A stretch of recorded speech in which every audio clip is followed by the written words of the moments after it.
To ne škodi za nas same da malo ponovimo od prošli puta. Ima jedna uzrečica, kaže duplo šivano bolje drži. Duplo šivano bolje drži.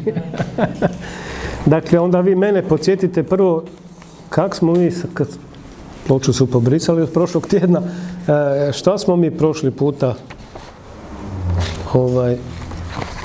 razlagali. Jer se sjećate, imate kakvih bilješki, nešto da se ja podsjetim. Ako ne, onda ćemo, ili čisto da vidim što je ostalo. Što je od svega što smo prošli puta govorili i razgovarali? Ajmo gledati bez papira. Šta je ostalo? Na sredini su Biblije. Dobro. Najvažniji od čega? Pa mislim nekom na cesti je neke drugo najvažnije. Koje Biblije?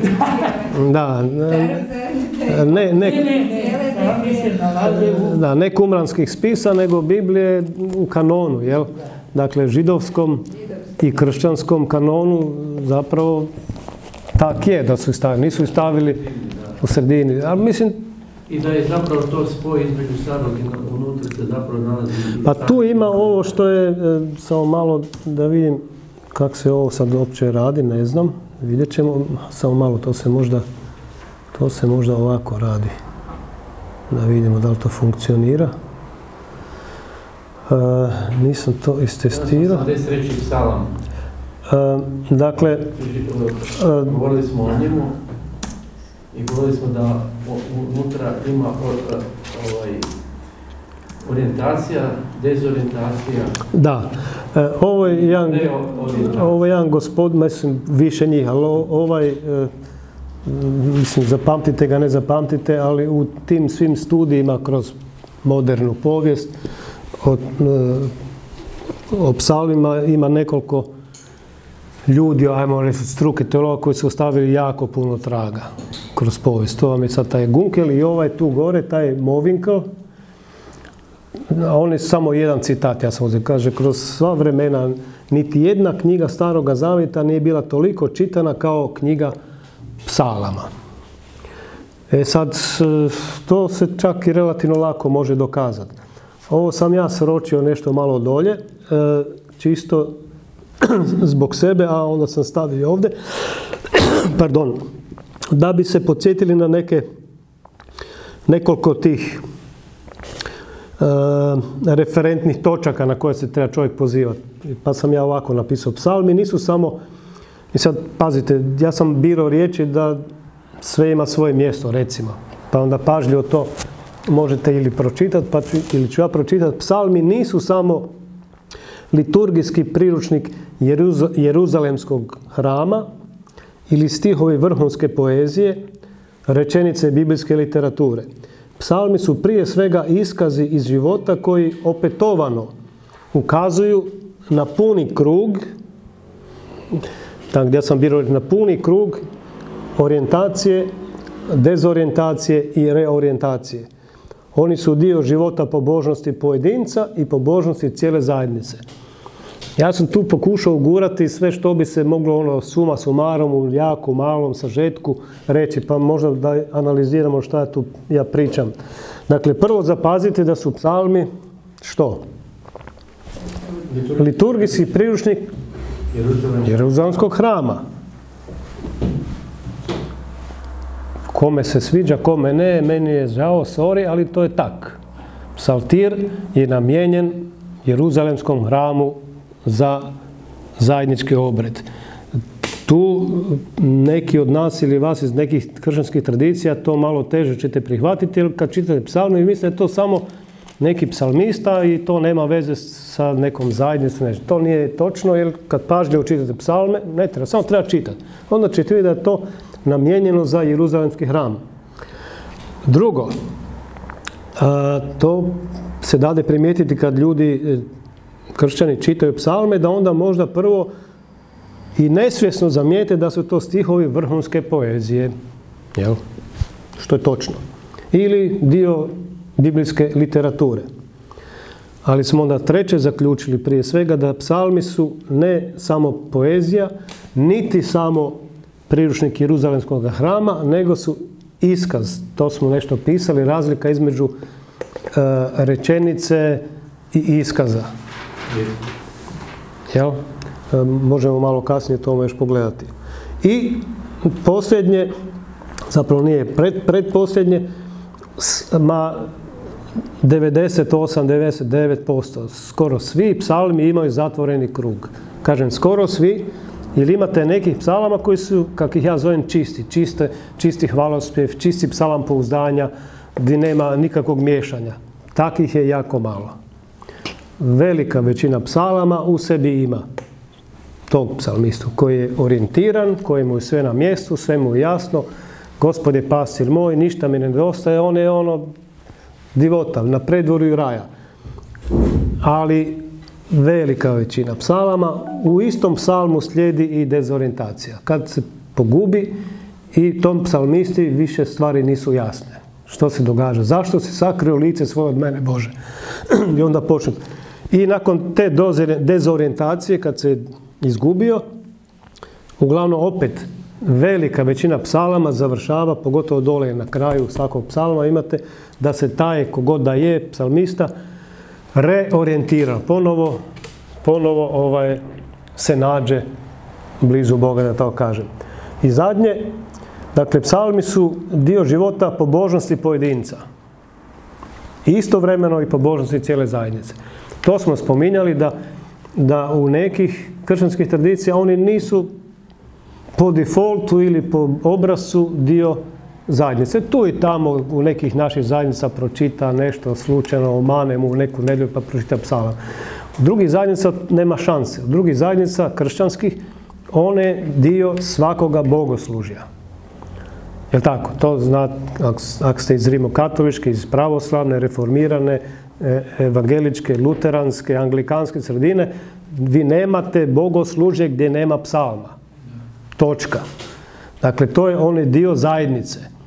Ja osobno bi više volio kad bi u nekim našim sredinama to moglo postati dio zajedničkog. Podsjeti me sutra. Evo, podsjeti me sutra. Dobro. Ne znam šta me htio podsjetiti, ali sad je gotovo. Neke stvari nisam stigao prevest, pa ću probati sa engleskog ovo nešto malo sa engleskog prevest. Kaže ovaj autor da kaže, dakle, u liturgiji vjernik ide u zajedništvo ili procession, kako ovdje kaže, on čuje pjesmu, on štuje, obožava autoritet i pokornost prema toj riječi. But the one thing the faithful don't actually do, ali jednu stvar koju vjernik u tom zajedničkom bogoslužju ne čini, je da čita. Kako sad to?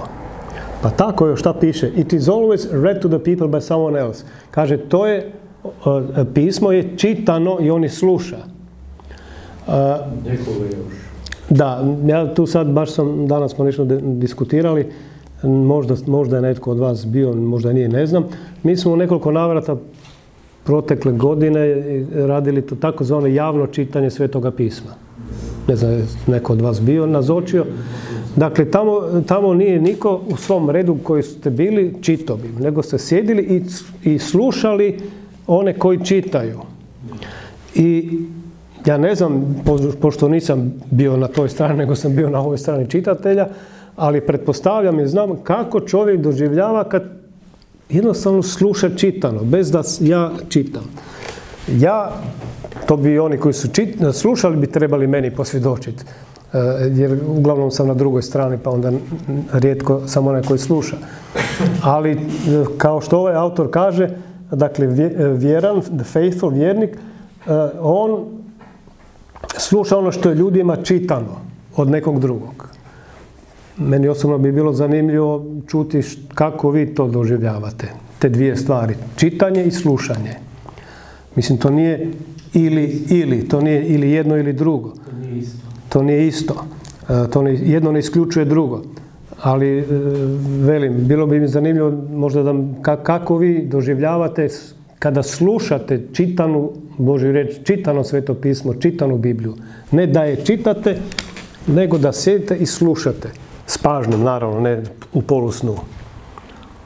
Pa ja mislim da mi smo obično čitači i da je kroz to čitanje nekako jedna druga koncentracija, a sasma druga koncentracija energija je potrebna kod slušanja. Daleko veća. Kod slušanja? Kod slušanja. Dobro. I mi zapravo ljudi nismo slušači, više smo pripovjedači, to se vidi na talk show emisijama, da zapravo jedni drugi uopće ne slušaju, nego pričamo. Priče što misli, a uopće ne cijeni i ne sluša ono sugovornika. A zapravo u jednoj kulturnom, jednom miljevu bi trebalo biti obrnuto. Pa posebno što se tiče Svetog pisma Božje riječi. Ja sam recimo doživljavao nakon tih javnih čitanja koje smo imali vrlo iznenađujuće u pozitivnom smislu reakcije. Ljudi koji čak ljudi koji su nevjernici, koje znam, koji su dolazili, oni su bili fascinirani samo time što su slušali. Dakle, ljudi koji nisu neki hiper, super, turbo vjernici, ali na njih je posebno djelovalo da je on slušao čitanu riječ. Pa postoji razlika, jer prošle ove godine sam napravio malo na kratko vrijeme promjenu. Umjesto čitanja Biblije slušao sam audio Bibliju preko mobitela. I postoji razlika. Vjerojatno djeluje na druge centre u mozgu i bilo je osvježavajuće, uglavnom. Da li bi se usudili reći da čak ima aspekt da je malo čak i jači efekt kod slušanja nego kod čitanja? Meni ovisi ko čita. Pa naravno. Ne, sve... I to onda ne stignemo. Ne, sad kad smo kod toga... Neko stvarno zna dobro čitati. Kad smo kod toga, dobra opaska, to opet se moram, ne daj Bože, kritizerski, ali kritički osvrnuti u nekim našim sredinama, zaboravljamo važnost, kako bi to rekao, elokventnog, pažljivog čitanja Svetog pisma.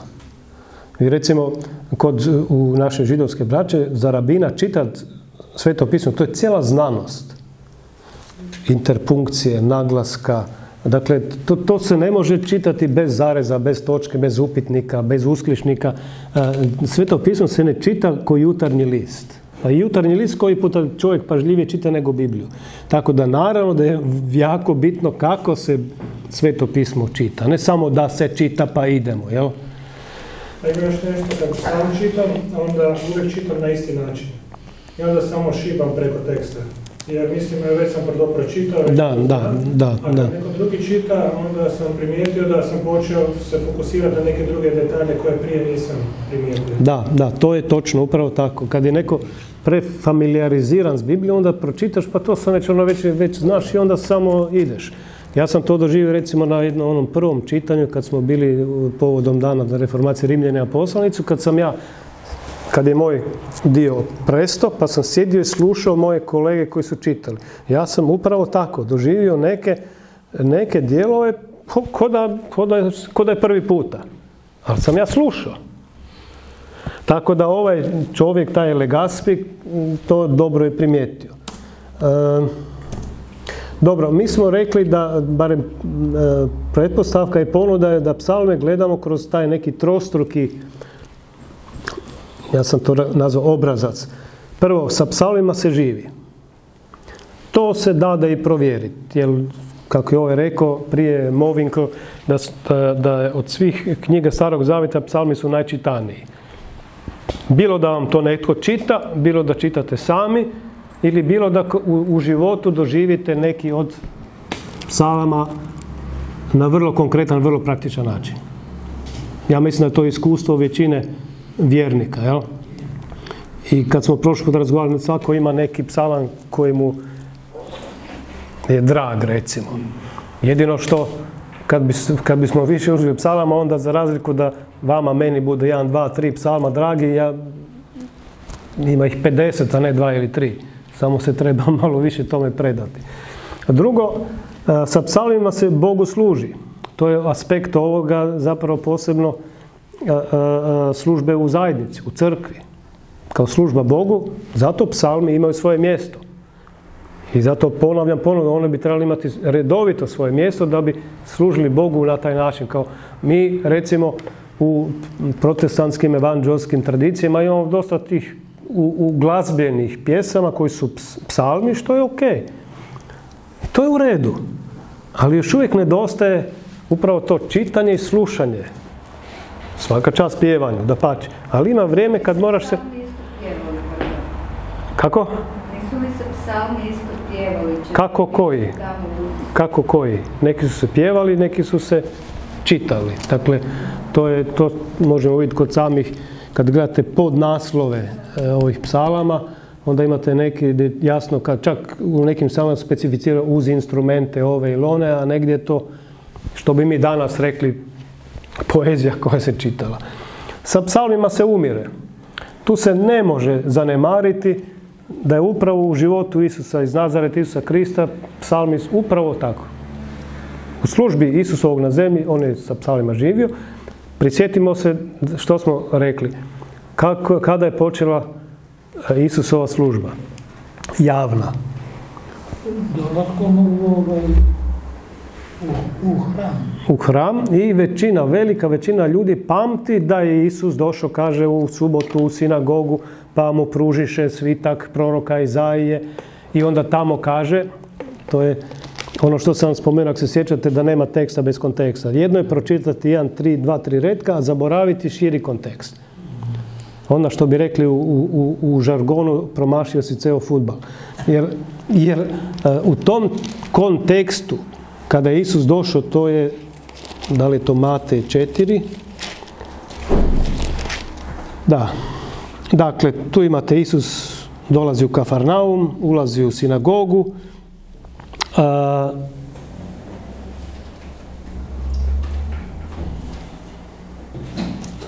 Ne, to je onda Luka 4 bio. To je Luka 4.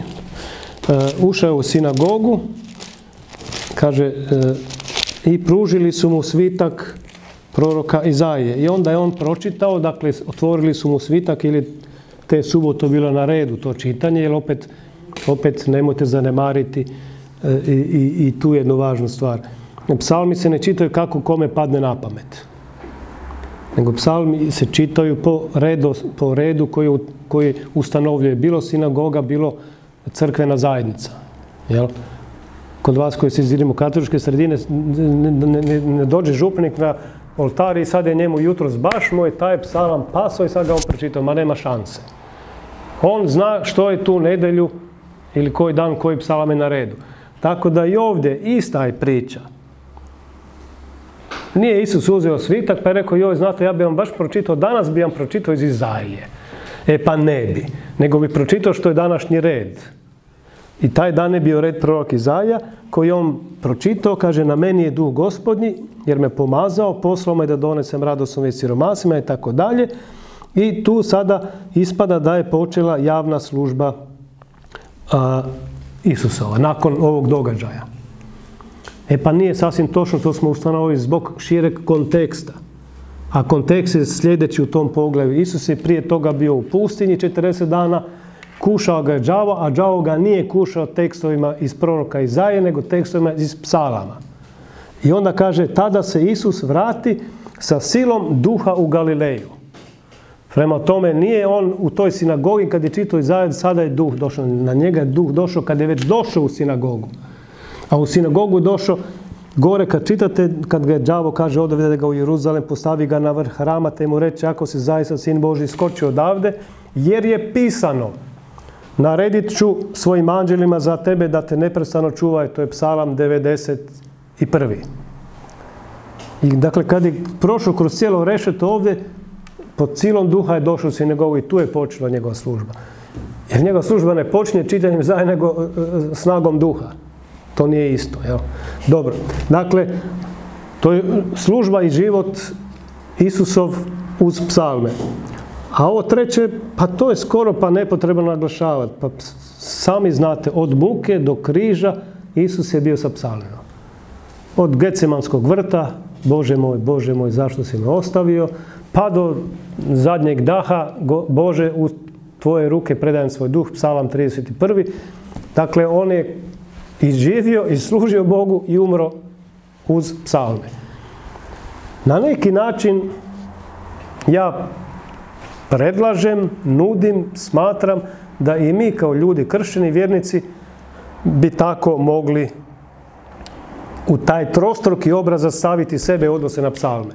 Da živimo sa psalmima, da Bogu služim sa psalmima, a kad dođe smrtna vura, što bi reklo, jel? Onaj film, kako se zove onaj film? Breza, niko nije gleda. Kad ti dođe smrtna vura, onda ne bum umr kak je umrla breza, nego sa psalmima. I na pogrebu ti čitaju psalmi. Ja sam spomenuo Martina Lutera, to isto nisam preveo jer ga je, pa ću ga prepričati. On je kazao da su psalmi zapravo mala Biblija. I sad otprilike to on ovako rekao. Kaže, psaltir bi trebao biti dragocjen i nama blagodat, ako ništa drugo, a ono barem zbog svih obećanja koje u sebi sadrži u odnosu na Kristovu smrt, uskrsnuće, na najavu kraljevstva Božjega i na Holy State and System of Christianity i zapravo kao dio cijelog sveukupnog kršćanstva. Utoliko da bi mogli ga nazvati psaltir kao mala Biblija, wherein everything contained, jer sve je sadržano, što je sadržano u cijeloj Bibliji, na jedan prekrasan način, ukratko, sažeto, je kao priručnik u psalmu. It seems to me as if the Holy, kaže on, čini mi se kao da je Sveti Duh bio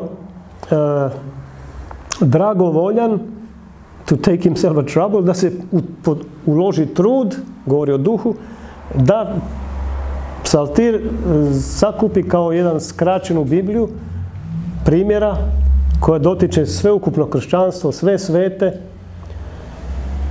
in order that they who are kaže da oni koji nisu u stanju čitati Bibliju, unatoč toga mogu naći u psaltiru sveukupno kao u maloj knjizi. Tu kod ovoga, sad sam ja to ovako malo napred skog se prvo, tu ima još jedna opaska, sad primjećujem, koju treba uzeti u obzir, oni koji engleski možete pratiti. In order that they who are unable to read the whole Bible, nemojte to zanemariti. Dakle, zbog toga i za one koji nisu u stanju čitati cijelu Bibliju. Zašto? Pa mi, ljudi suvremeni, današnjice, 21. stoljeća, tako lako mnoge stvari nenamjerno, jednostavno propustimo.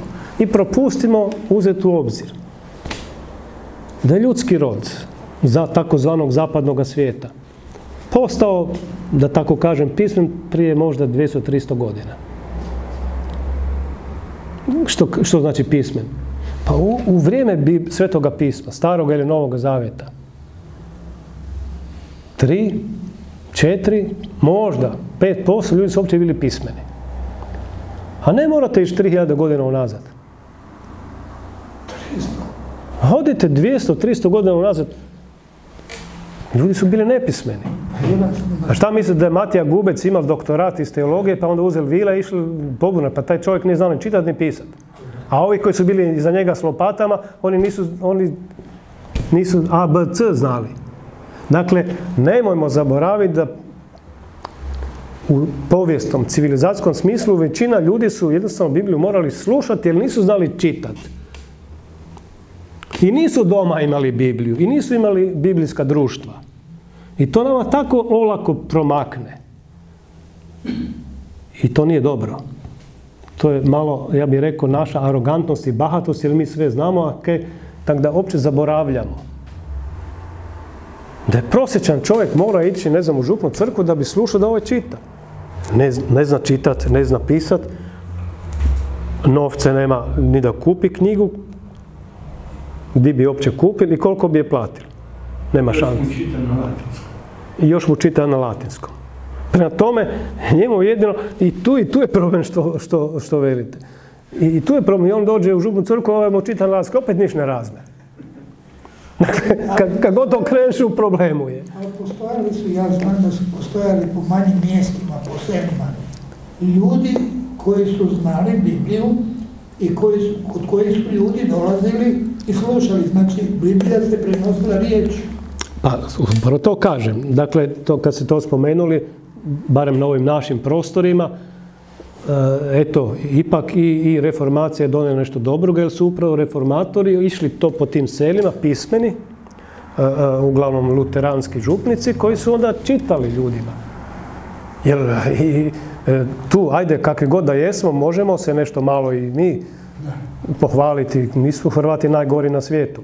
Ali povijesno gledajući, pa na ovim prostorima, to je jedan od prvih prostora Europe gdje se Biblija i prevodila na naš jezik i čitala na naš jezik. Su reformatori još tamo u Njemačkoj kad su prevodili na hrvatski Bibliju, pa su onda donijeli ovdje i ljudi su slušali na hrvatskom jeziku. Toga niste imali u Njemačkoj, Italiji, Poljskoj ili ne znam gdje, ali na ovim prostorima je to bilo. No dobro, hvala Bogu i za to. To smo prošli puta spominjali, da psalmi nisu samo rečenice, literatura, prekrasna poezija, doćemo i do toga. Jer gledajte, rečenica, pišem pismo preko Save, nosi patka na vrh glave i tako dalje, to su rečenice. I one imaju svoju rečenica, ako nije bezvezna, bez smisla, ako nije besmisleno, ona ima neku svoju strukturu, je li tako? Ima nekakvu formu. I to zovemo literatura. Ali psalmi su iskaz. Razumite razliku između neke rečenice i danas moramo to uzeti u obzir.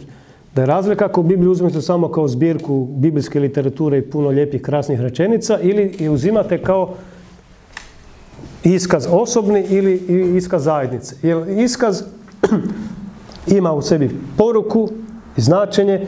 Ja sam to dodao, pogotovo što se psalama tiče, taj iskaz je u psaltiru, u psalmima zapravo, što je? To je molitva. Svaki psalam, tu više nema 90%, tu ima samo 100%. Svaki psalam je zapravo iskaz i on je zapravo iskaz molitveni. Ne možete mi naći neki psalam koji je nekakva, ne znam, rečenica, literatura, a da nije vapaj, iskaz ili tako dalje. E sad, postoje nekoliko tu pitanja, ja bih rekao i neka vrsta izazova. U psalmima imate, ne morate zato biti teolog, ali ćete morati ustanoviti da ima teologije neke. Ima neki nauk, ima neku doktrinu, ima nešto, dakle ima neke teologije, ali je to napravljeno u poetskom obliku, kao poezija. I sad ja postavljam pitanje. To bi me zapravo jako veselilo kad bi došli do barem nekakvog, ako ne skroz zaključka, barem da nakljucamo nešto. Moje pitanje je ovdje, a zašto je psaltir uopće poezija? Zato što se lakše pamti. Kad se pjeva. Zato što se lakše pamti. Aha. Nisam očekivao takav odgovor, pa sam zatečen. Pa je, zato što smo mi kad su djeca bila mala, moj muž svira gitaru, onda smo znali stihove u glavi. Dobro. Ih naučili na pamet, još se danas tih stihova sjećamo. Ne? Da, nisam to očekivao, ali dobra primjedba, jer da, ali... Da mi je zato palo na pamet. Dobro. Ali pogotovo ako ljudi nisu bili pismeni. Točno. Dobro, budemo se vratiti na to, jer imaš kakva sugestija. Zašto poezija? Jer uzmite neki psalam, pa ajmo ga okrenuti da nije poezija. Psalam 23.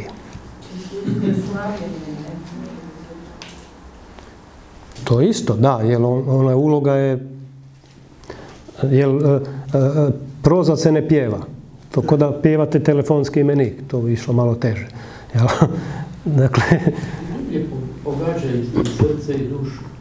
Ovo što smo čuli da se lakše pamti, mora da je to da je to, ja bi to usporedio sa ledenim brijegom.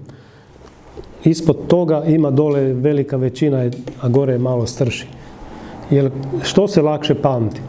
Već smo čuli, što je tu? U poeziji, a nema u prozi. A da se lakše pamti. Rima. Rima? Dalje?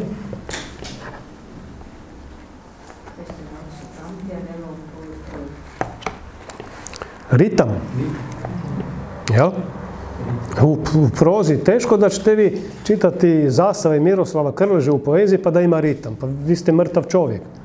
Ko bi to preživio? I ovako teško preživio kada ga u prozi moraš čitati. Dakle, rima, ritam. Ne mislim u prozi, razlika između ovog psalma i ovog proze. U prozi imaš početak, sredinu. Imaš priču, da. Da, imaš priču i imaš završetak. A mislim Dobro, imate i tu početak, sredinu i završetak, dobro, ali on uvijek to nekako slikovito, mislim, više prikazuje, nego tamo ima puno nebitnih stvari, mislim, po meni. Da. Pa, zato sam ponudio vježbu da probamo prepričati prozno neki psalam. Evo, nudim vam psalam 23. Ajte ga prozno prepričate. Gospod je pasir moj, ništa mi ne nedostaje. I sad ti kreneš pisati.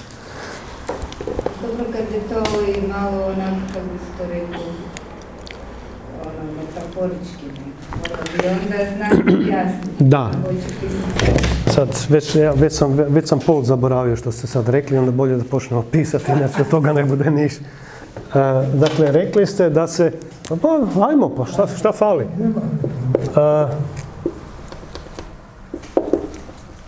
Dakle, lakše se pamti. A zašto se lakše pamti, što ste rekli? Kak je išlo prvo? Ne, rima ili stih. Imate ritam, šta još ima? Ja sumnjam, mislim, još stignete dok se živi, uvijek se stigne. Ja nisam smio, ja sam sad cijeli život samo smio Bibliju čitati, ništa drugo. Tekst po stare dane sam uhvatio čitati beletristiku i recimo poeziju. Poezija me baš nije sjela. Ali pazite, opet zanemarujemo nešto važno. Mi imamo izuzetno bogatu baštinu hrvatskih pjesnika. Je, pa kaj bumo mi s njima? Polako.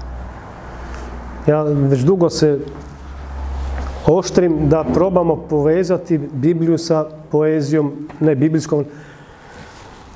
Jednu od najljepših pjesama iz biblijskom tematikom je napisao Kranjčević Mojsije. On je u poetskom obliku tom pjesmom napisao sve. Dakle, biblijsku tematiku imate, zašto to pričam? Jer osim ritma u poeziji imate još nešto, pogotovo u hebrejskoj, a ne samo u hebrejskoj. Znate, je to Vladimir Nazor? I cvrči, cvrčak na čvoru, crne smrče. To se lako pamti, jel? A zašto? Mi Hrvati, možda Amerikanci ne. Baš meni sad stalo jer će Amerikanci pamti cvrči, cvrčak. Ja? Da, molim? Nećete moći mi reći. Ali ne, ali šta ima u tome? Šta ima u tome? To se zove, sad da vas ne mučim sa nekakvim tim stručnim terminima, ali moram. Asonance znači kako se od latinskog zvuk, sonar, jel, zvuk. Asonanca znači zapravo igra zvukom. I naravno da boš ti lako zapamtiti cvrči, imaš ritam, imaš zvuk, imaš sve, pa ne možeš zaboraviti, pa da si ne znam šta. Tako da, ovo pogotovo i u prevodima psalama, što je malo teže, zato je teško prevoditi psalme, ali u izvornom ovo su jako važne stvari. Ritam, asonancu, stih, ovo što ste vi na početku rekli da se lako pamti. A ne samo da se lako pamti. Vi ga ne možete, nije samo stvar pamćenja. Vi ga ne možete prepričati prozno. Jer kako ćete prepričati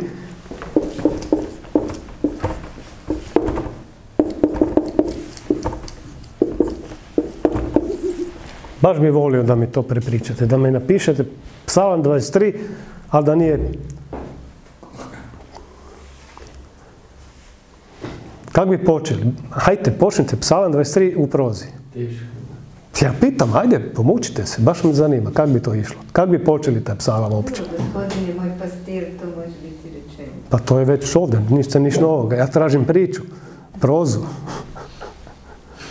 Jer vidite, malo ste zatečeni, nemate ga ni početi, a kamoli dovršiti.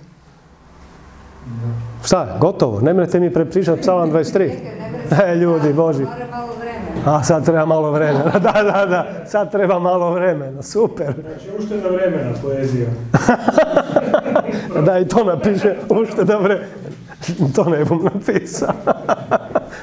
Poezija je ušteda vremena. Evo, ja sam uzeo jednu... Onda druga dimenzija, možemo reći da je to druga dimenzija. Pa recimo da metnemo samo Bog je bio pastir moj. A više nije.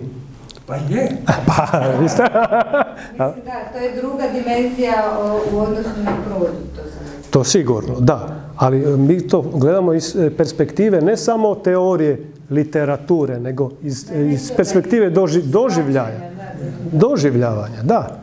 Dakle, možemo se zaključiti da ne budemo cijelu večer samo na tu točku guslali. Možemo zaključiti da mi ne možemo neke stvari prozno, jednostavno, niti doživjeti, ni objasniti kao što to može psaltir u poeziji. Ono što sam rekao, jače su emocije. Da.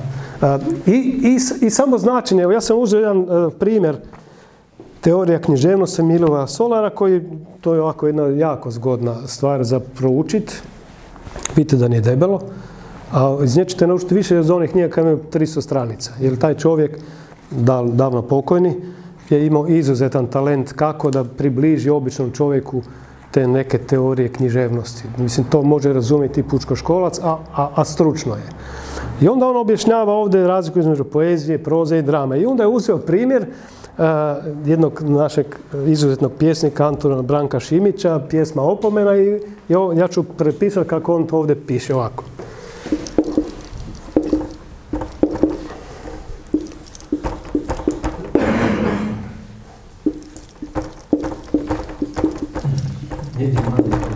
Mali ispod zvijezda. Da. Sad sam se sjetio, on je zapravo isto dosta inspiriran.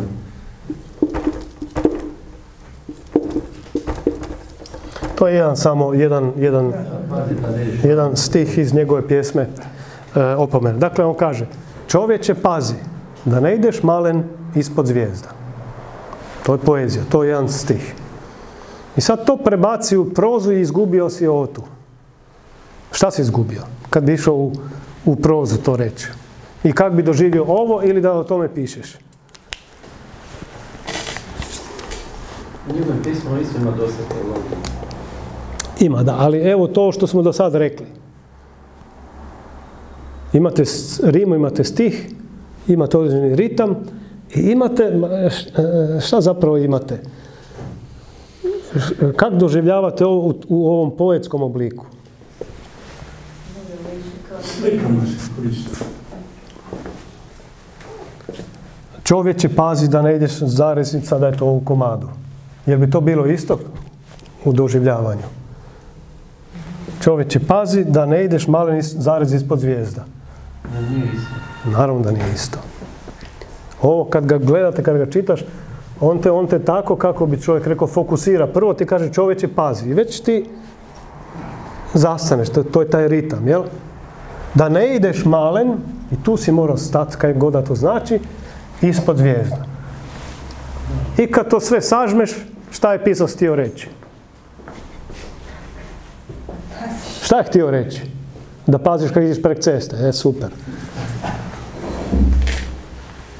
Ajde sad, Život znači nešto više.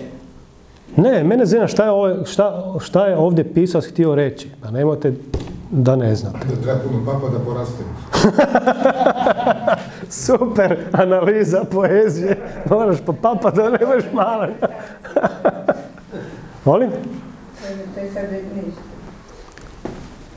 Ostavimo trag neki, da nešto napravimo. Pa mislim, Ti samo na sebe. pa evo, ja bi sad ovak prvi puta sad kad gledam na ploči, ja bi se zaokružio nekoliko riječi da sumiram. Koje riječi bi ovdje zaokružili da vam stvar klikne? Aha, vidite kako znamo svi isto. Ja bi isto. Ja bi prvo ovo zaokružio. Dalje? Šta bi dalje zaokružili? Male. Da, i na kraju kaj bi zaokružili? A zvijezde. I sve vam je jasno. Čovječe, pazi. Čovječe, preneseno značenje. Čovječe, ti si malen, a zvijezde su malo veće. Jel' tako? Da, dakle, vidite, bez da smo se dogovarali, svi biste zapravo zaokružili isto što bi ja zaokružio. I dobio bi efekt ovog jednog stiha što je čovjek htio reći. Šta bi zaokružio 23? Šta bi zaokružio 23? Ne budemo mi danas brzo gotovi. Pa ajde na brzinu, ne moramo ići brže malo. Ajde da probamo zaokruživati kad ja nisam planirao takve nekakve vježbe, ali možda je to dobro. Psalam 23. Šta bi zaokruživali? A to je relativno brzo gotovo.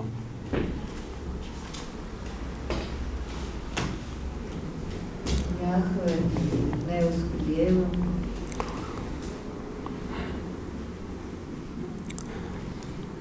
Ajdemo po onoj policiji, ko da više?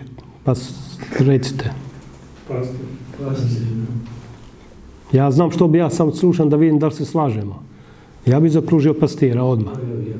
Je tako? Dobro? Neuskudjevo. Tu bi se zaokružio, ali sa upitnikom. Ali dobro, zaokružio bi. Ali ja, možda isto ovdje Jahve, ovdje ja. Šta bi sa Jahvom? Kaj? Šta bi sa Jahvom?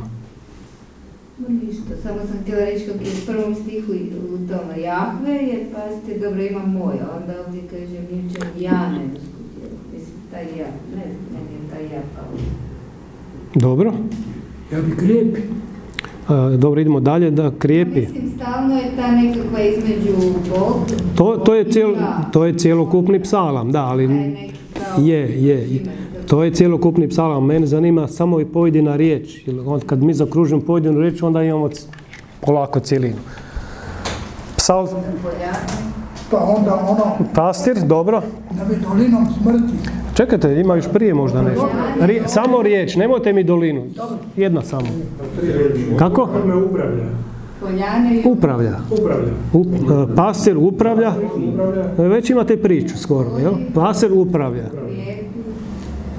Krijepi. Odmor. Dobro. Vodi, krijepi vodi, dobro. Krijepi.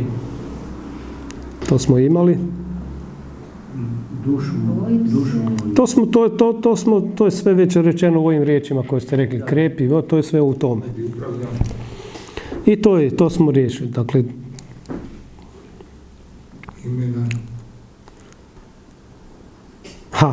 dolina smrti.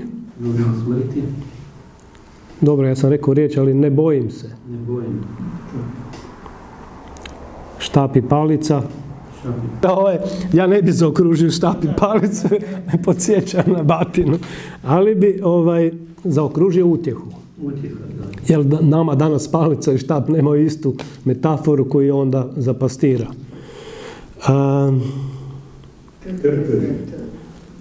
Dobro, trpe za utjeha, da.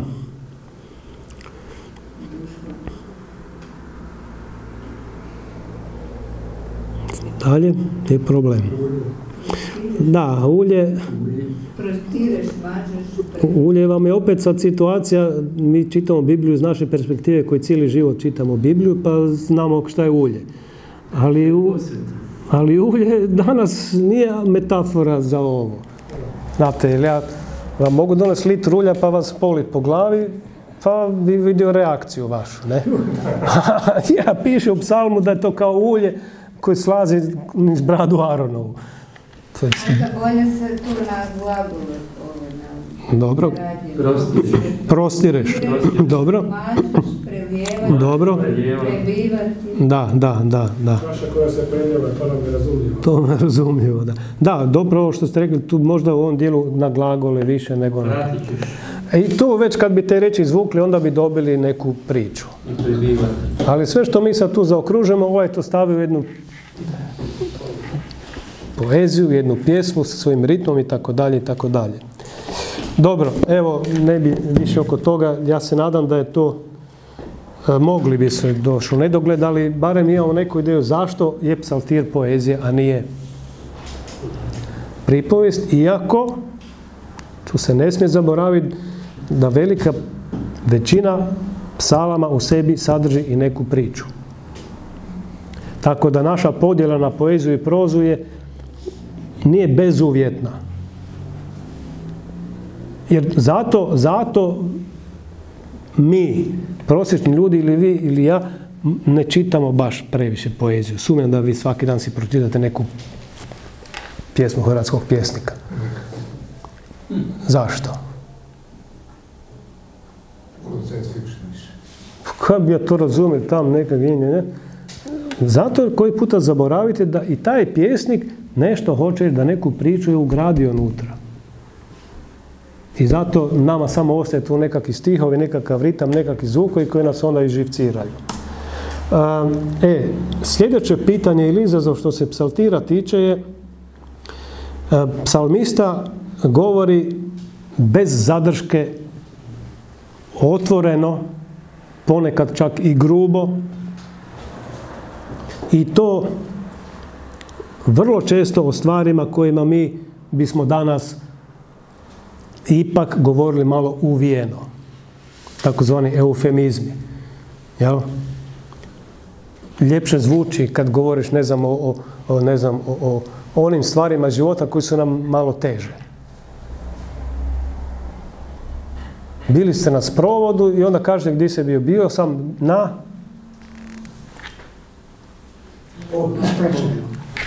na ispraćaju. Kako to dobro zvuči, jel? A čovjek mrtav. A kud si ga ispratio? Da, ja isto velim, ali to je eufemizam, to lijepo zvuči. Bili smo na ispraćaju.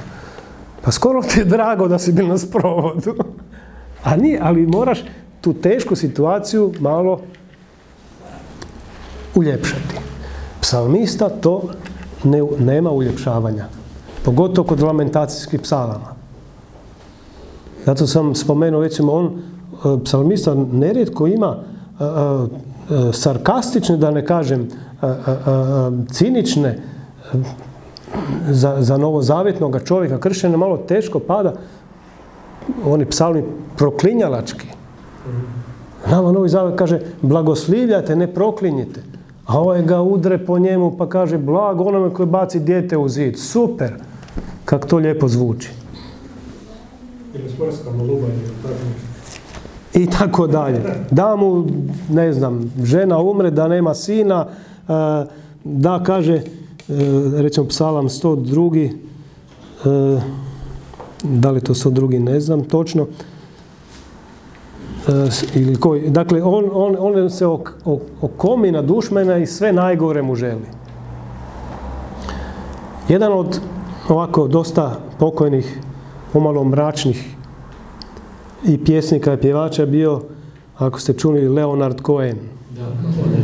On ne samo što se oblači u crno, nego su njegove pjesme crne. I ako ćete imati prilike, probajte, kako se danas sve može, skinuti na Google ili internetu, kako ga zovete, You Want It Darker. Dakle, Cohen se vrlo često, slično psalmistu, zapravo, ako pažljivo slušate i čitate njegovu poeziju, prepire s Bogom. A to i psalmista radi. Vidjet ćemo kako... Molim? Psalam 13. Psalam 13. Što s njime?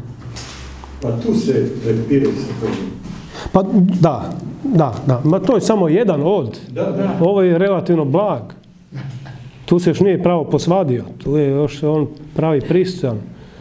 Ali recimo ovaj you want it darker, hoćeš li još da bude tamnije, on se prepire s Bogom i onda kaže, ako si, sad napamet pričam kak ide ti stihovi, uglavnom on hoće reći, Bog je uvijek u pravu i kad god da okrenem, ja sam uvijek u krivu. I to njemu ne štima.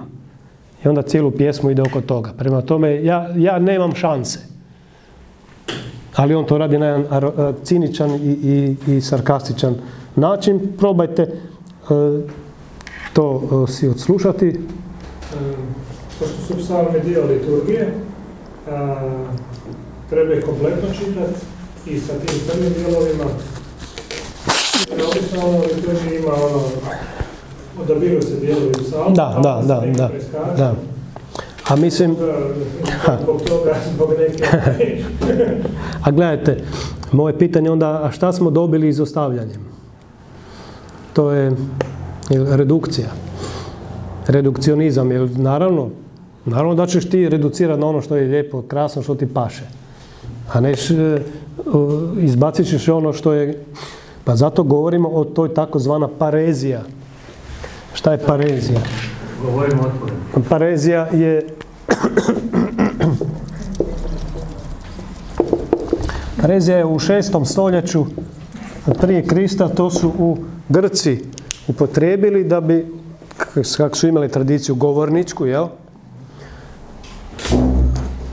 Grci su bili veliki govornici, još prije Rimljana. I oni su ugradili tu formu govorničku gdje su govorili ono što bi mi rekli drito, među oči, bez zadrške. Slično kao psalmista. I psalmista ima tu pareziju da on bez zadrške govori i ono što bismo mi to drugčije. Mi bi reducirali da onda čitamo samo one krasne. Gospod je pastir moj, a ne one dokle Bože više. Zašto si me ostavio? To ne bomo čitali. Ipak, znaš, ljepše da je pastir, da je plaža, da je zelena poljana. Naravno. Ali to je rezanje psaltira. Zato kažem da je psaltir karakterističan i po tom otvorenom govoru.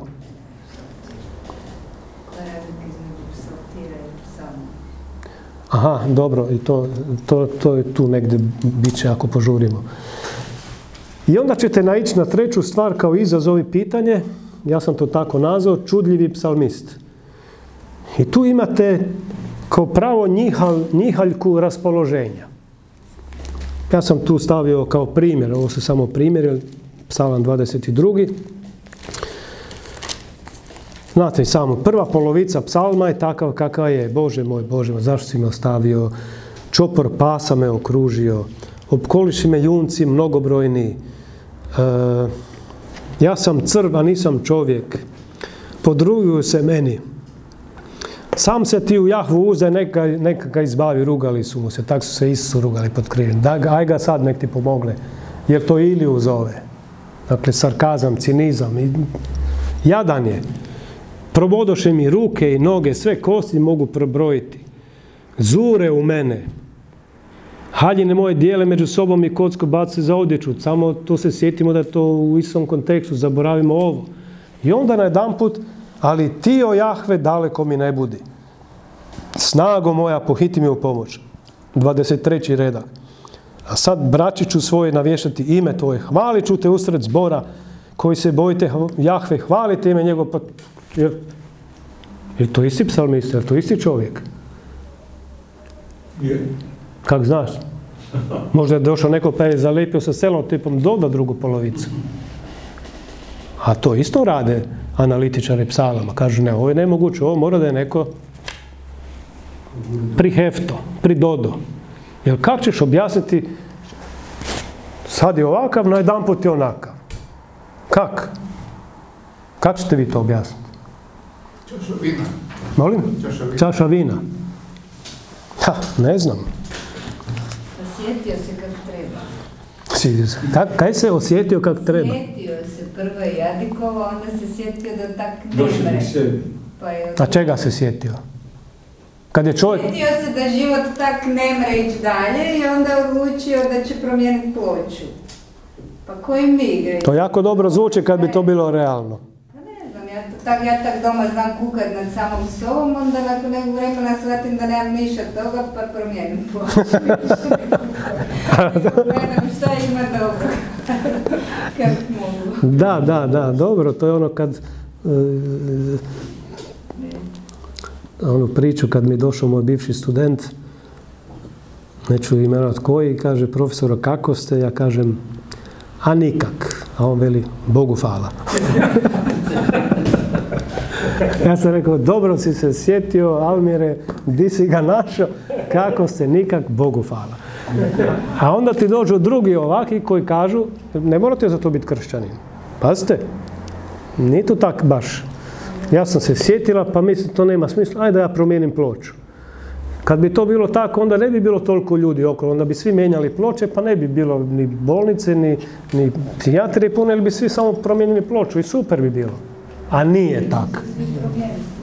A zašto ne mijenjaju svi ploče onda tako? Kako ne znam? A je, jako, da. Baš mi je super kad spatim.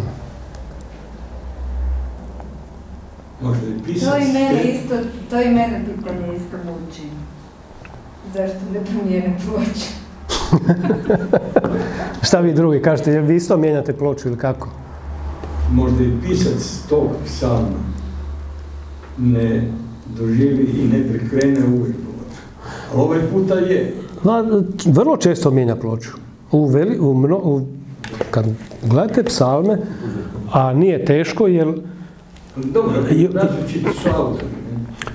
Da, ok, ali bez obzira na to, gledajte psaltir, to je opet čista statistika, čista činjenica, tu nije nikakva teološka špekulacija, da je 75% psalama su lamentacije. I šta smo sad? A mi bi čekali psaltir, pa to nek bude hvalospjev od 1 do 150. Pa sve ono zborno pjevanje, pa sve super. A zapravo je sve upravo naopako. Velika manjina psalama. Ja uvijek volim reći, pa ću ponoviti, meni vjerovati ne morate niš. Sve provjerite sami. Ako vam je tak bolje. Ako nije, vjerujte mi na riječ, velika većina psalama su tužaljke sa promjenom raspoloženja. Manjina psalama, recimo mi smo uzeli psalam 23.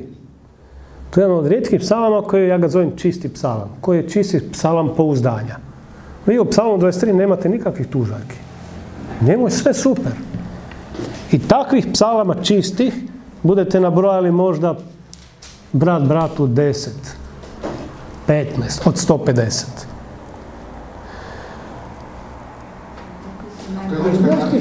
Su najpopularniji su ovaj psalam 1.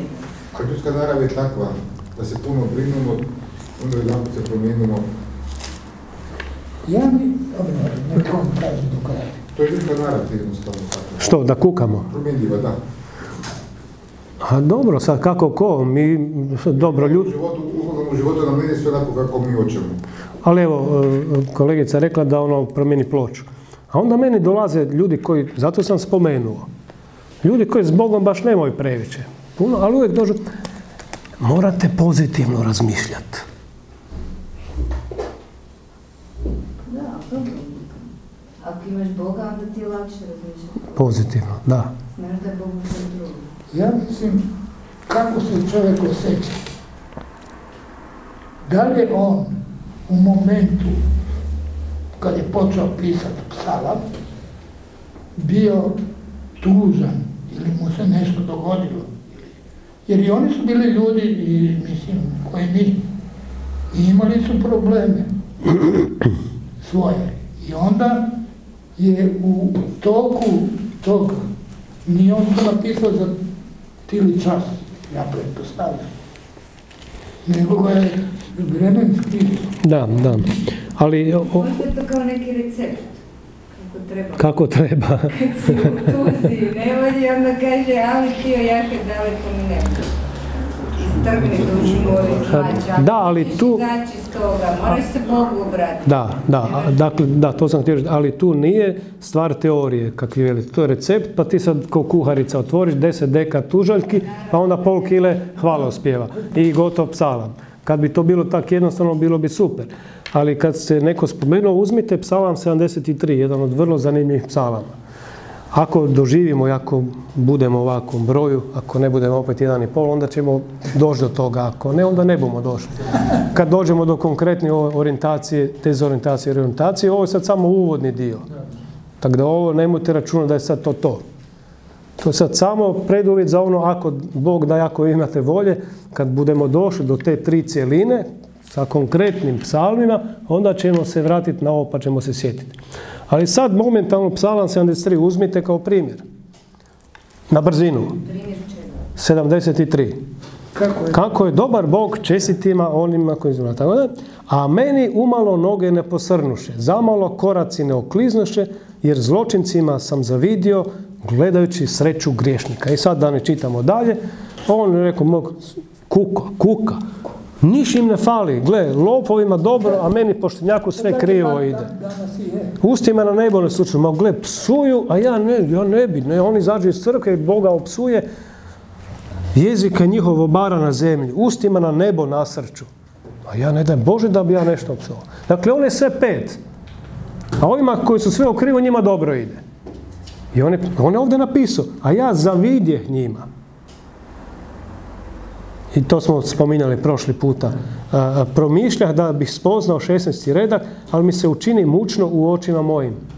Ako se sjećate onog primjera kako u hebrejskom i onog prijevoda našeg Silvija Grubišića, a veli, a meni je mozak se ukiselio. Dakle, pred eksplozijom. Sve dok ne nađoh ulaz u Božje svetinje. Pa prozreh kakav je svršetak. Dakle, tu dolazi do,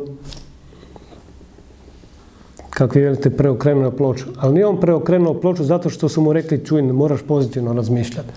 Nego zato, jer kako ovaj tekst kaže, ušao je u Božje svetinje, a šta to znači? Otišao u crkvu i sve se promijenilo.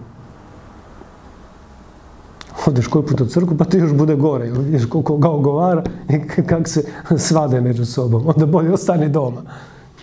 Ne, nego je došao. Gdje je došao? Kud je došao? U Božje svetinje. U blizinu Božju.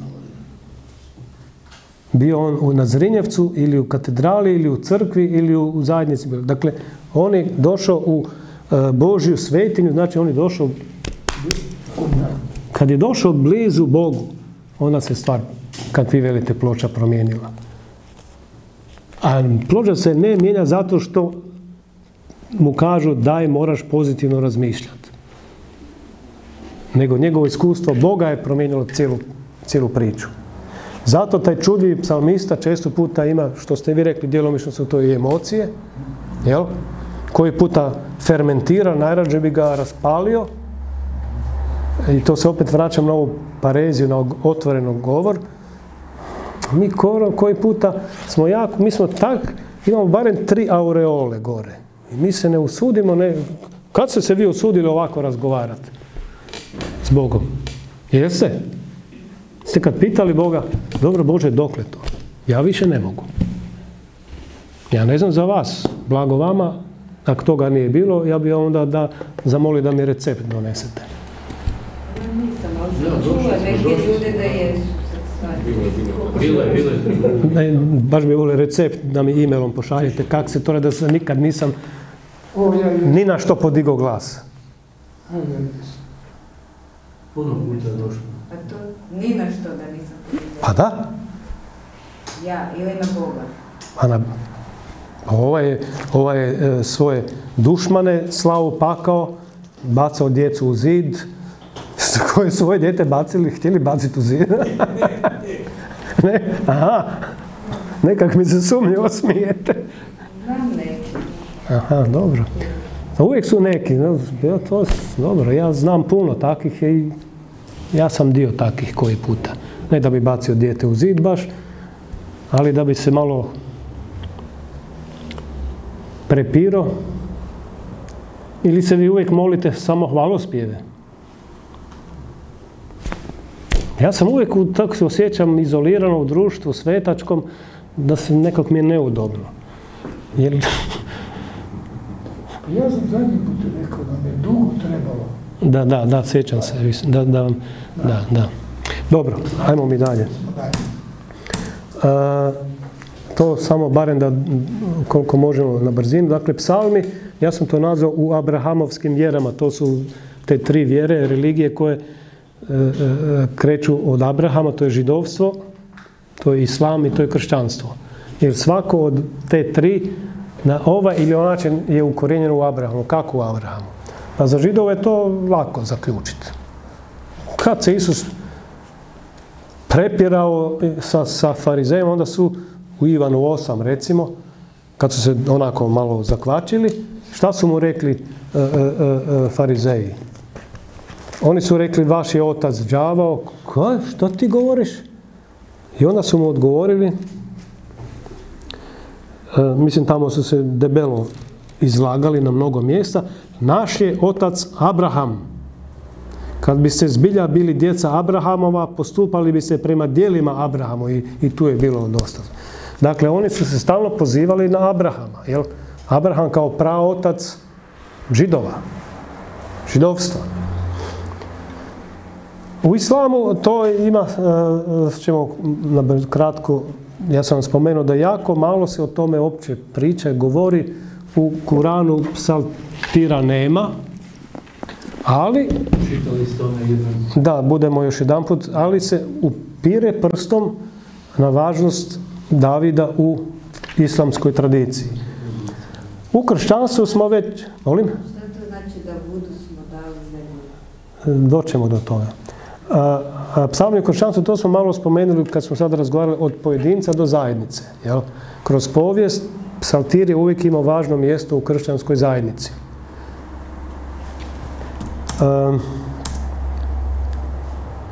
Psalmi u židovskoj predaji, evo to ono što ste vi spomenuli, dakle razlikovanje, i to je dosta potrebno i važno razlikovati, to isto ljudi nekako preskaču.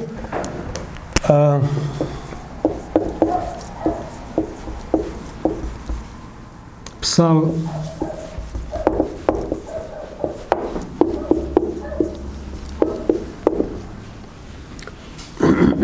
zašto? Mi kad govorimo o psalmima, onda ljudi najčešće misle na knjigu psalama, na psaltir. Ali psalmodija, šta je sad psalmodija?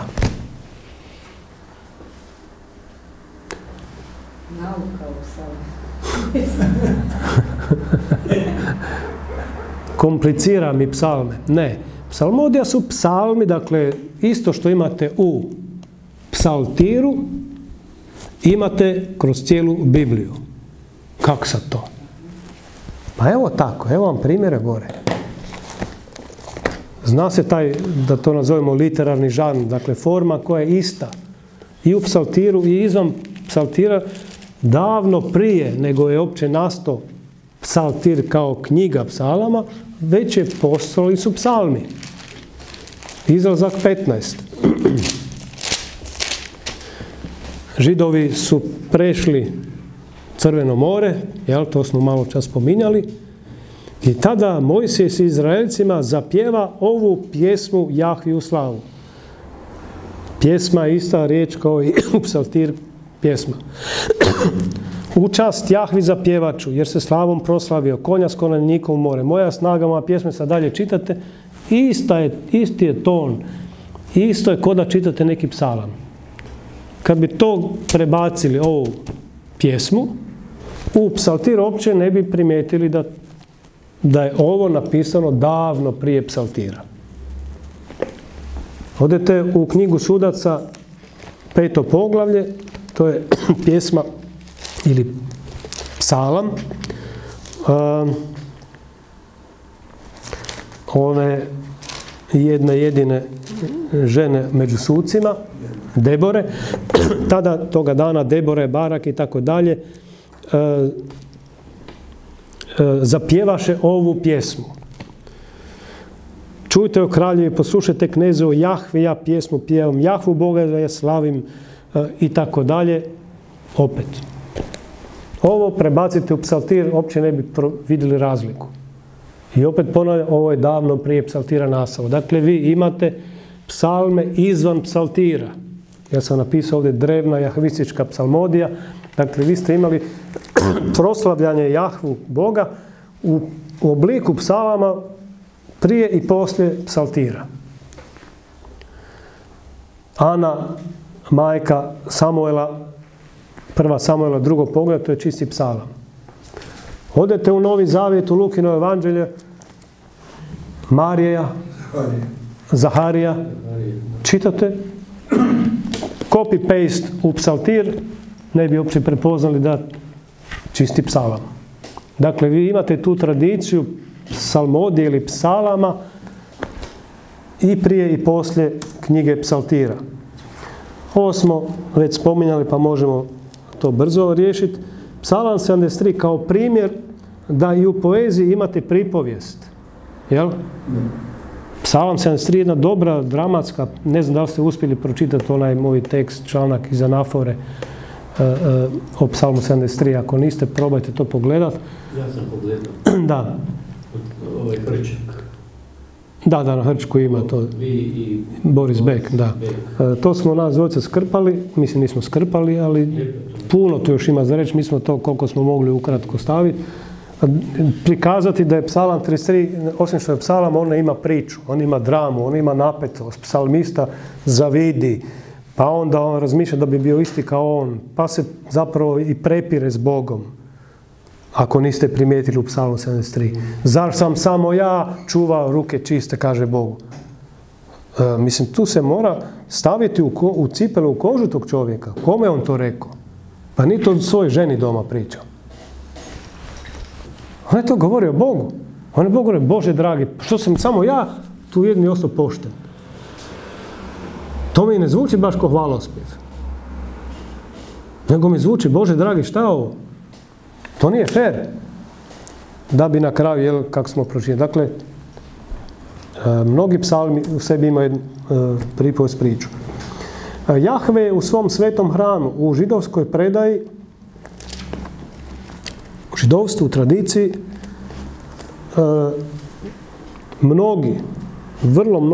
mnogo psalama zapravo opisuje Boga koji, eto, živi u... Gdje živi Bog za njih? A on ima više nekretnina.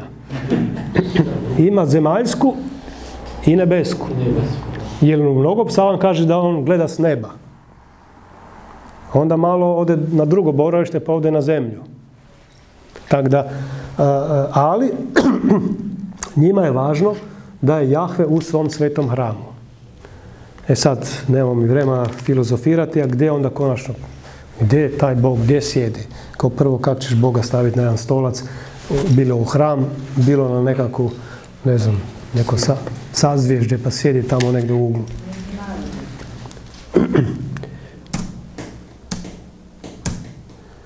U islamskoj predaji je to ukratko, dakle, Zebur Davudov, David je Davud u islamskoj predaji, a Zebur, s obzirom da je arapski vrlo sličan hebrejskom, u mnogim izrazima, riječima, čak i u gramatici, u hebrejskom zamar znači pjesma, zamar, zabar, zebur, dakle zapravo Zebur bi bio, mi bi rekli, ajde, psaltir pjesme Davidova. I sad kaže on u toj suri 4, mi objavljujemo, da skratimo priču, koji su to mi?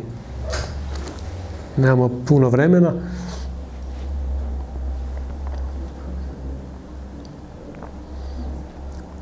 Toga nemate, možda ima na nekoliko mjesta. Pardon. U početku stvori Bog nebo i zemlju i tako dalje i onda hajde da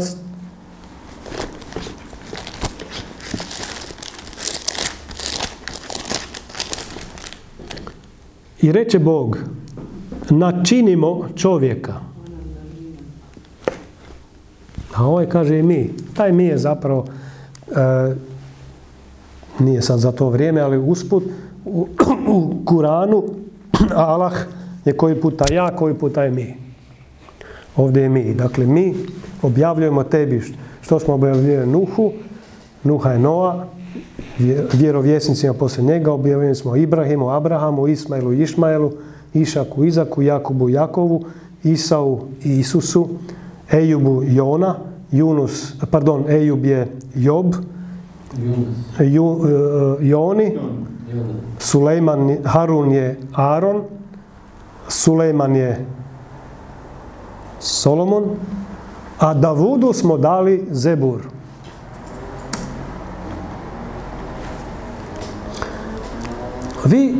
Ti otrpi, kaže taj Allah sad priča dole ljudima, ti otrpi ono što oni govore i sjeti se roba našega Davuda, čvrstoga u vjeri, koji se uvijek Allahu obraćao. Ovdje imate po prvi puta i rijetko u Kuranu da i on kreće slično kao i u psaltiru u smislu poezije. Dakle, mi smo Davudu našu milost ukazali.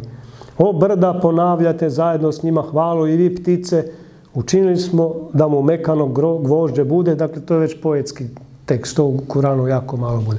Dakle, Davud i Zebur i ta predaja o nekom psaltiru je kod njih očito prisutna u Kuranu, ali velim, malo se o tome istraživalo i istražuje. I da se približimo kraju,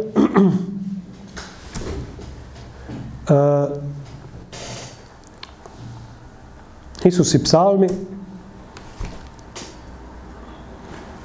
što se navođenja citata i referencije tiču u Novom Zavjetu, dvije su knjige, najčešće iz Isusovih usta oko Starog Zavjeta, to su prorok Izaija i psalmi. Te dvije stvari najčešće on se referira. Tako i ovdje. Zatim im reče, ovo je ono što sam vam govorio dok sam još bio s vama. Trebalo je da se ispuni sve što je o meni pisano u Mojsijevu zakonu, u prorocima i psalmima. I te tri stvari do dan danas vrijede u bogoštovlju sinagoge. Tora, zakon, proroci i psalmi kod njihovih čitanja i u liturgiji. Isus, kad se osvrće na Stari Zavjet, da li nastavlja ili prekida vezu? Da li je to oštro odvajanje ili nije? Nemojte misliti da sam došao ukinuti zakon i proroke.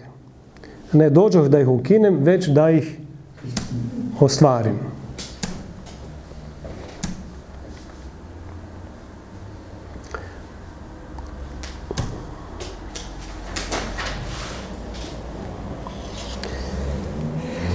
Ja sam spomenuo da psalmi moraju se gledati na taj dvojaki način. Jedno kao osobno, i tu priču zaokružimo, i privatno iskustvo, ali i iskustvo zajednice. Pa da ne budem dosadan, ja se moram ipak ponavljati, te dvije stvari idu uvijek skupa. Nije psalam samo za moju osobnu i privatnu pobožnost, nego i za pobožnost cijele zajednice. I obratno. To se dvoje zapravo nadopunjuje. Primjer, sad što znači osobno i privatno? Jer smo o tome isto, mislim da smo spominjali nešto. Nismo, jesmo? Mislim da jesmo nešto. Evo primjer, tu nisam do kraja preveo engleski, vidim. A ti kad moliš, uđi u svoju sobu, zatvori vrata, te se pomoli Ocu svome u tajnosti.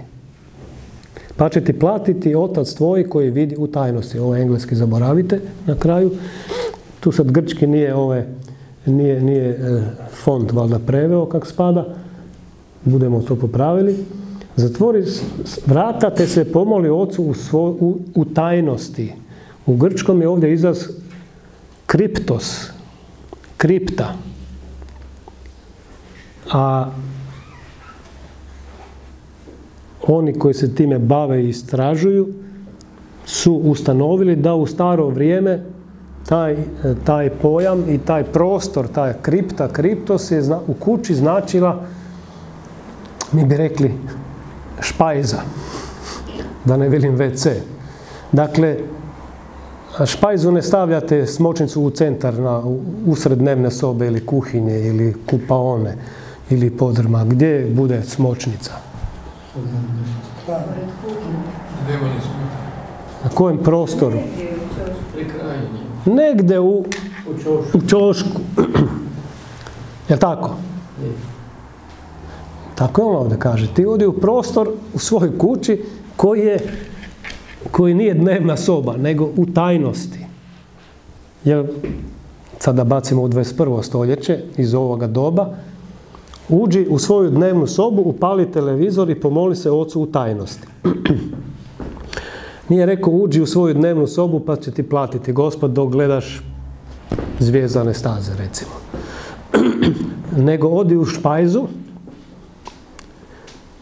kolokvijalno, jel, da se izrazim, dakle, u prostor gdje se možeš zatvoriti vrata i moliti se Bogu.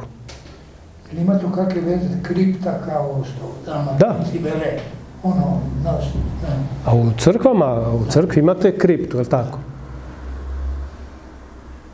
Dobro, ona može danas biti više služiti tehnički, ali de facto kripta bi trebala biti za župnika, za biskupa, da zaključa vrata, zaboravi crkvenu politiku i pomoli se Bogu, pa onda ide služiti misu.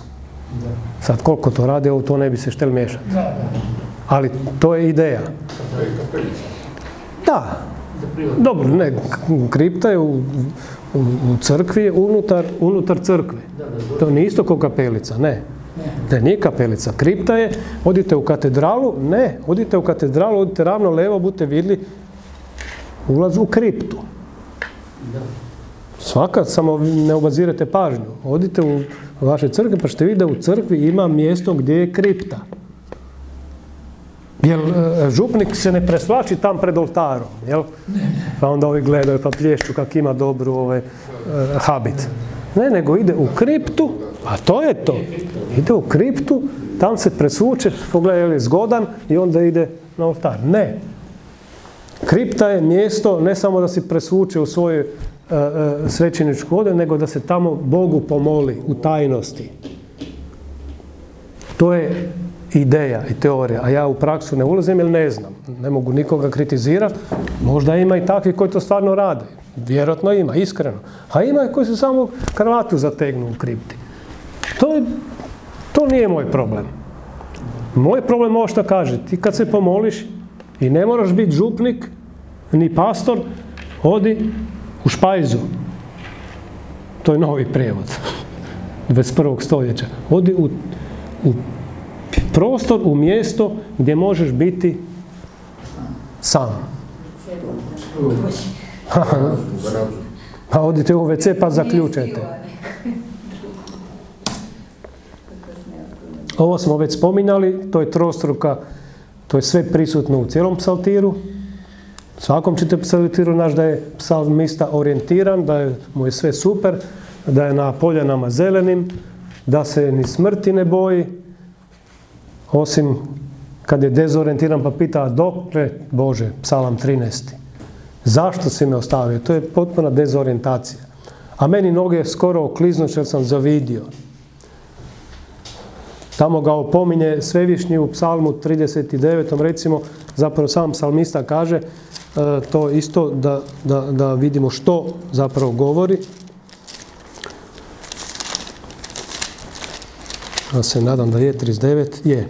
Odlučio sam, čuvat ću put svoj da ne zgriješim jezikom. Usta ću svoja zauzdati dokle god predamnom bude bezbožnika. Šta to znači? To znači kad čitate pažljivo, da je on zapravo dezorijentiran i da je bio na granici da počne galamiti, psovati i vikati, a on je rekao, joj neću, zauzdat ću, čuvat ću svoj put da ne zgriješim jezikom. A o tome ne moramo puno pričati, jer jezik je najzahvalniji instrument za pogriješiti. To je Jakov 4. poglavlje, apostol kaže, mali ud, ali čuda radi.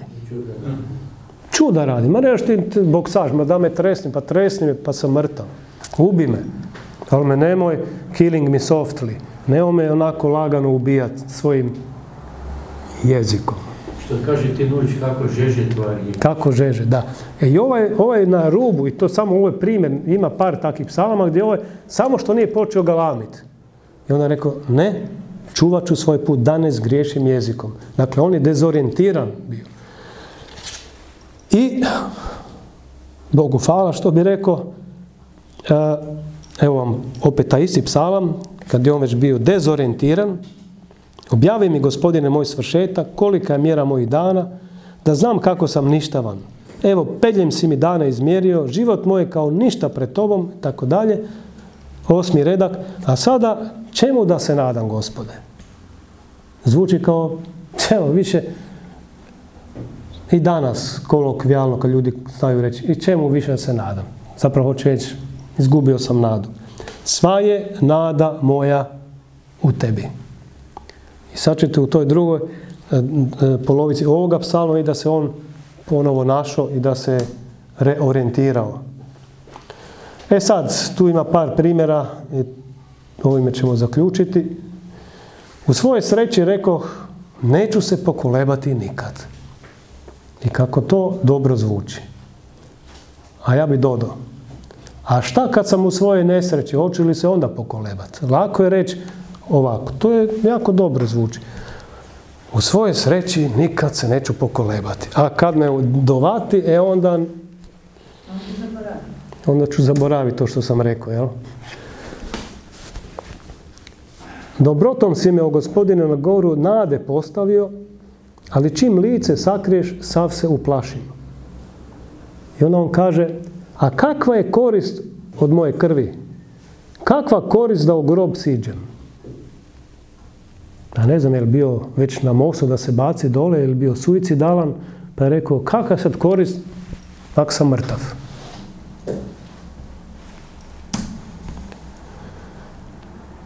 I onda se reorijentirao, okrenuo si moj plač u plesu igranje, skinuo kosret s mene i opasao me radošću.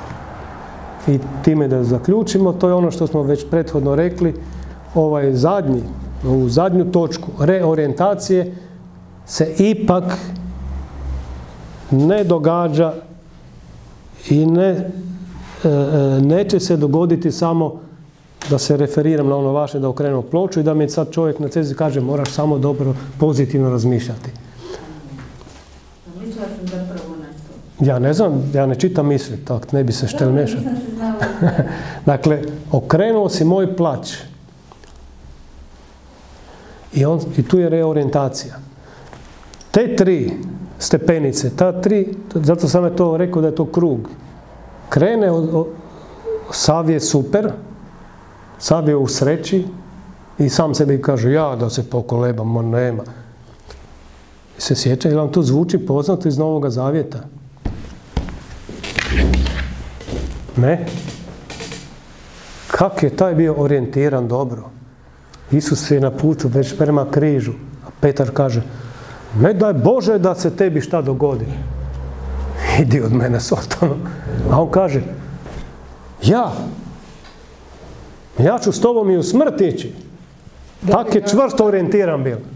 Da bi ga onda za njega. Da bi rekao, ja njega ne poznam. O čemu vi pričate? Dezorijentirao se. Čitajte dalje tekst. Vrlo poučan, mislim da je to Matej, tamo pred kraj. Šta je se... Kako? Matej 16? Možemo to pokušati potražiti. Da li to Matej ili nije Matej? Mislim da nije. Ne. To... Matej 16? Ne. To je pred kraj Isusovog života. Ili je Ivan. Mogu bi biti da je Ivan.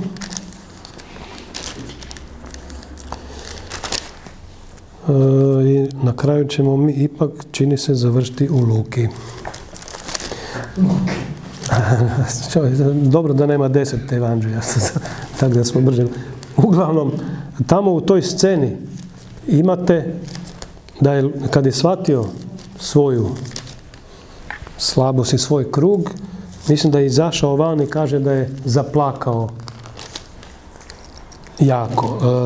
Evo ga, naravno, Luka 22. Šimune, pazi, Sotona je dobio dopuštenje da vas može rešetati kao pšenicu. Ali ja sam molio za tebe da tvoja vjera nema lakše. Tako i ti kad se jedanput vratiš k meni, učvrsti svoju braću. Pa ja neću od tebe otići, kamo da se ja vratim?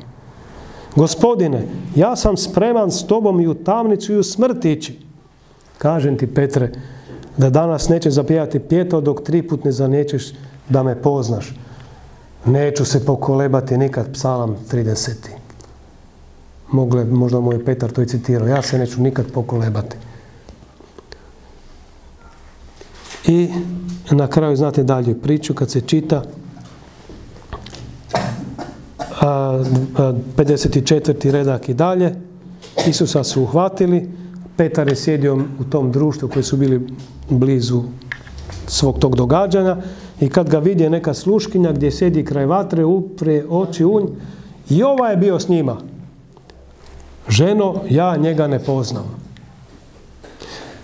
Tu ima jedna stvar ovako sad da ja sebe vremenski moram zaustaviti. Kad se detaljno analizira jezik, tu ispada da je Petar zapravo nije baš opsovao, on se zakleo. Mi bi danas rekao tako mi, ne znam šta, ja njega ne poznam. Dakle, on je vrlo snažno ovdje odrekao se poznavanja. Dakle, nije samo ja ga ne poznam pa super, nego je baš, što bi mi rekli, jezično raspalio. Nemamo sad vremena za to, ali to vrlo lako se dokazuje. Dakle, teško uopće tako nešto izustiti, ali to bi bilo nešto otprilike tako mi Boga, ja ga ne poznam. Dakle, on je tu bio vrlo žestoko u odricanju. Poslije se vratio. Dakle, i kod njega imate orijentaciju, ja sam s tobom spreman, onda imate ja, tako mi nečega, ja njega ne poznam, kad je shvatio što je napravio, zaplakao i na kraju je njegovu izdaju, kaže, zapravo sam Isus okrenuo njegov plać. Da, prvo je nikad se pokolebao, on se pokolebao, izgubio se, ali se vratio i zapravo je ovaj Psalam 30. i kod njega bio zaokružen kad se vratio Isusu i zapravo i kad je uskrsnuo, on je bio prvi da mu posluži. Tu je Petar vrlo dobar primjer ovako jednog psaltirskog zaokruženog kruga, jer pa nemojte zaboraviti da je taj Petar, sad me pada na pamet Luka 5. poglavlje, kad su ribarili i nije im išlo, onda je Isus rekao baci se mreže.